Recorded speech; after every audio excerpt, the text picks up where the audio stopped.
ಕಳೆದ ಬಾರಿಯಂತೆ ಈ ಬಾರಿಯೂ ಕೂಡ ಮಹಾಶಿವರಾತ್ರಿ ಹಬ್ಬವನ್ನು ಬಹಳ ಅರ್ಥಪೂರ್ಣವಾಗಿ ವಿಜೃಂಭಣೆಯಿಂದ ಮಾಡೋದಕ್ಕೆ ಕೊನೆ ಹಂತದ ಸಿದ್ಧತೆಗಳನ್ನು ಯಶವಂತಪುರ ವಿಧಾನಸಭಾ ಕ್ಷೇತ್ರದ ಶಾಸಕರಾದಂಥ ಎಸ್.ಟಿ. ಸೋಮಶೇಖರ್ ಅವರ ನೇತೃತ್ವದಲ್ಲಿ ಕೆಂಗೇರಿ ಉಪನಗರದಲ್ಲಿರುವಂತಹ ಗಣೇಶ ಗ್ರೌಂಡ್ನಲ್ಲಿ ಸಕಲ ವ್ಯವಸ್ಥೆಯನ್ನು ಮಾಡಲಾಗಿದೆ. ಕಳೆದ ವರ್ಷ ಈ ಒಂದು ಕಾರ್ಯಕ್ರಮ ನಗರದಲ್ಲಿರುವಂಥ 28 ವಿಧಾನಸಭಾ ಕ್ಷೇತ್ರದ ನಡೆದಂಥ ಕಾರ್ಯಕ್ರಮಗಳಿಗೆ ಹೋಲಿಕೆ ಮಾಡಿಕೊಂಡ್ರೆ ಬಹಳಷ್ಟು ಹೆಸರು ಜೊತೆಗೆ ಜನಪ್ರಿಯತೆ ಜೊತೆಗೆ ಬಹಳಷ್ಟು ಜನರು ಕೂಡ ಸೇರಿದರು. ಈ ಬಾರಿ ಅದಕ್ಕಿಂತ ಹೆಚ್ಚಿನ ಜನರ ನಿರೀಕ್ಷೆಯನ್ನು ಇಟ್ಟುಕೊಳ್ಳಲಾಗಿದೆ. ಸುಮಾರು 40,000ರಿಂದ 50,000 ಜನ ಈ ಒಂದು ಕಾರ್ಯಕ್ರಮಕ್ಕೆ ಭಾಗಿಯಾಗುವಂಥ ನಿರೀಕ್ಷೆ ಇದೆ ಅಂತೇಳಿ ಸ್ವತಃ ಶಾಸಕರಂತ ಎಸ್.ಟಿ. ಸೋಮಶೇಖರ್ ಅವರು ಹೇಳಿದ್ದಾರೆ. ಬರೀ ಭರವಸೆ ನಿರೀಕ್ಷೆ ಅಷ್ಟೇ ಅಲ್ಲ, ಅವ್ರಿಗೆ ಬೇಕಾದಂಥ ಎಲ್ಲ ವ್ಯವಸ್ಥೆಗಳನ್ನು ಕೂಡ ಈಗ ಆಲ್ರೆಡಿ ಮಾಡಲಾಗಿದೆ. ಈ ಬಾರಿ ಉತ್ತರಾಖಂಡ್ ಏನಿದೆ, ಉತ್ತರಾಖಂಡ್ನ ಕೇದಾರನಾಥ ದೇವಾಲಯ ಇದೆ, ಆ ಒಂದು ಮಾದರಿಯಲ್ಲಿ ದೇವಸ್ಥಾನ ಹಾಗೂ ಲಿಂಗಗಳನ್ನು ಈಗ ಆಲ್ರೆಡಿ ಅಲ್ಲಿ ಪ್ರತಿಷ್ಠಾಪನೆ ಮಾಡೋದಕ್ಕೆ ಸಕಲ ಸಿದ್ಧತೆಯನ್ನೆಲ್ಲವೂ ಕೂಡ ಕೊನೆ ಹಂತದ ಸಿದ್ಧತೆಗಳನ್ನು ಮಾಡಿಕೊಳ್ಳಲಾಗಿದೆ. ನಾಳೆ ಬೆಳಗ್ಗೆ ಈ ಒಂದು ಕೇದಾರನಾಥ್ನಲ್ಲಿರುವಂತಹ ಲಿಂಗ ಏನಿದೆ ಆ ಸ್ವರೂಪದ ಲಿಂಗವನ್ನು ಪ್ರತಿಷ್ಠಾಪನೆ ಮಾಡಲಾಗುತ್ತೆ.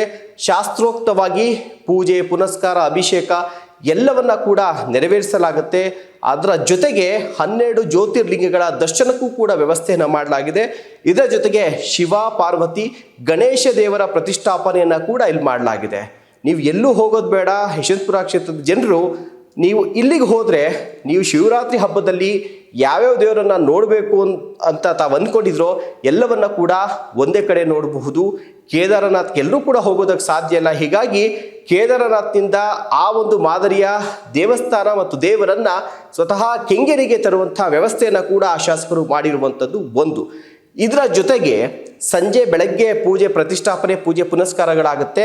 ಸಂಜೆಗೆ ವಿವಿಧ ಪುಷ್ಪಗಳ ಅಲಂಕಾರವನ್ನು ಮಾಡಲಾಗುತ್ತೆ. ಅಲ್ಲಿ ದರ್ಶನಕ್ಕೆ ಬರುವಂಥ ಎಲ್ಲ ಸುಮಾರು 50,000 ನಿರೀಕ್ಷೆ ಮಾಡಲಾಗಿದೆ. ಅಷ್ಟು ಭಕ್ತಾದಿಗಳಿಗೂ ಕೂಡ ಮುಕ್ತವಾದಂಥ ವ್ಯವಸ್ಥೆಯನ್ನು ದರ್ಶನಕ್ಕೆ ವ್ಯವಸ್ಥೆಯನ್ನು ಮಾಡಲಾಗುತ್ತೆ. ಪಾರ್ಕಿಂಗ್ ವ್ಯವಸ್ಥೆಯನ್ನು ಮಾಡಲಾಗಿದೆ. ಬರುವಂಥ ಭಕ್ತಾದಿಗಳಿಗೆ ರುದ್ರಾಕ್ಷಿ, ಏಕಮುಖ ರುದ್ರಾಕ್ಷಿ ಅಂತ ಹೇಳಿದ್ದಾರೆ. ಏಕಮುಖ ರುದ್ರಾಕ್ಷಿ ಅಥವಾ ಯಾವುದೇ ಒಂದು ರುದ್ರಾಕ್ಷಿಯನ್ನು ನಿಮಗೆ ಕೊಡಲಾಗುತ್ತೆ. ಅಲ್ಲಿಂದಲೇ ತರಿಸಿರುವಂಥ ರುದ್ರಾಕ್ಷಿಗಳನ್ನು ನಿಮಗೆ ವಿತರಣೆ ಮಾಡಲಾಗುತ್ತೆ. ಜೊತೆಗೆ ತಂಬಿಟ್ಟಿನ ಪ್ರಸಾದ, ಅದ್ರ ಜೊತೆಗೆ ಉಪ್ಪಿಟ್ಟಿನ ಪ್ರಸಾದವನ್ನು ಕೂಡ ಇಲ್ಲಿ ವ್ಯವಸ್ಥೆಯನ್ನು ಮಾಡಲಾಗಿದೆ. ಇದೆಲ್ಲವೂ ಕೂಡ ಮುಗಿದ ಬಳಿಕ ಸಂಜೆ ವಿವಿಧ ಸಾಂಸ್ಕೃತಿಕ ಕಾರ್ಯಕ್ರಮಗಳು 5 ಗಂಟೆಯಿಂದಲೇ ಆರಂಭ ಆಗುತ್ತೆ. ಸ್ಥಳೀಯ ಪ್ರತಿಭೆಗಳಿಂದ ಮೊದಲಿಗೆ ಒಂದಷ್ಟು ಪ್ರದರ್ಶನ ಇರುತ್ತೆ. ಬೃಹತ್ ಆದಂಥ ವೇದಿಕೆಯನ್ನು ಕೂಡ ಸಿದ್ಧಪಡಿಸಿದ್ದಾರೆ.